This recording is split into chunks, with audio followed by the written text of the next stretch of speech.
Welcome to BTI, that's Bible Training Institute. We open the scriptures every week, line upon line, precept upon precept, here a little and there a little. Study with us and learn how to know God as a close, intimate, and personal friend, and learn what is soon to come upon this world. So now I want to ask, if prayer, or rather singing, is as much a part of worship as is prayer, then what could happen to music to make it false or abominable? Not in harmony with if the music is not in harmony with law. Do we understand? Yes. So then what is Satan's goal then to get false worship in? How would he get false music in? He would then make music be played that is not in harmony with law. Does it make sense? Yes. All right. Is that in the Bible? All right, now watch this statement. Great Controversy, page 436. Watch what the prophet says. Great Controversy 436, it says, by the first angel, men are called upon to fear God and give glory to him. And what's that next word? And to do what? Worship him as the creator of the heavens and the earth. In order to do this, they must obey his law.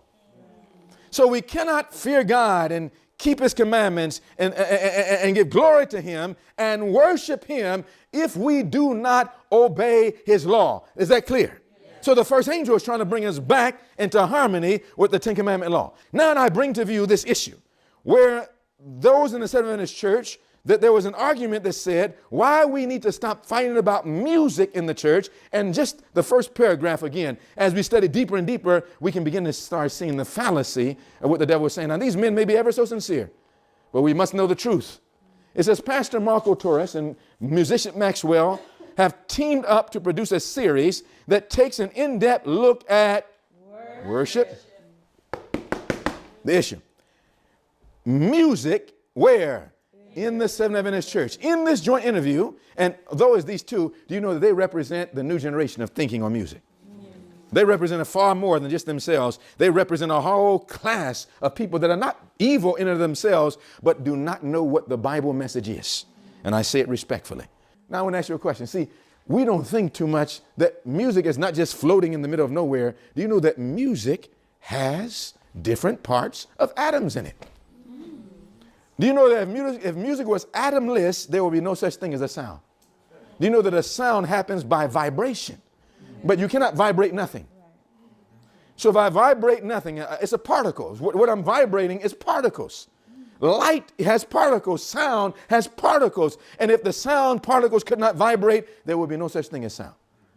It's physics. It's nature.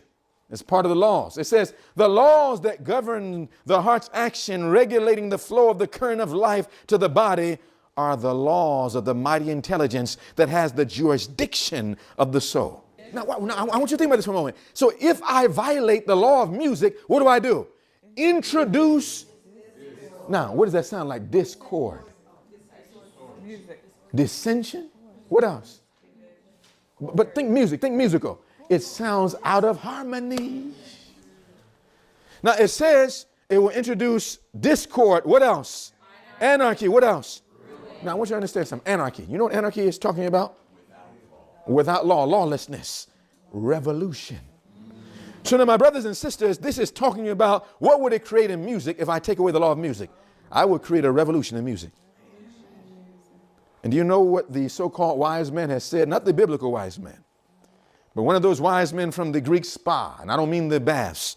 You remember the Greek spa? S, Socrates. P, Plato. A, these men said that if you want to see the laws of a nation change the music.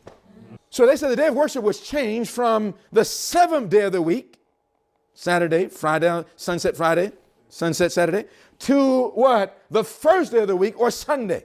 That's the mark of the beast. Now, does everybody know that? No. Does God give people the mark of the beast when they don't know that? No. You know that before the mark of the beast is placed on anyone's forehead, there must be an intelligent understanding of what the true Sabbath is, what the false Sabbath is. And if a man still goes along with the false, he then is obeying man rather than God. And the result is the stamping of the mark of the beast. Now, my brothers and sisters, that means then that the mark of the beast is the changing of time of worship in the law. What is the mark of the beast? The changing of time in worship in the law. One more time. What is the mark of the beast? The changing of time in the worship of the law.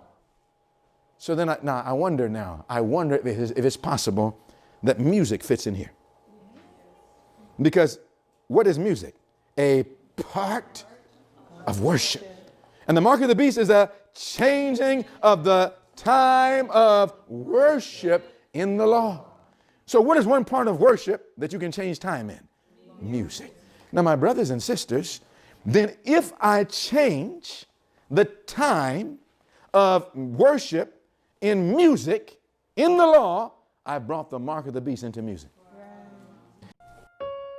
If you were blessed by this study and would like to be a part of the BTI, that's Bible Training Institute, simply have your Bible pen and paper handy and check out our weekly studies by logging on to molministry.com/BTI.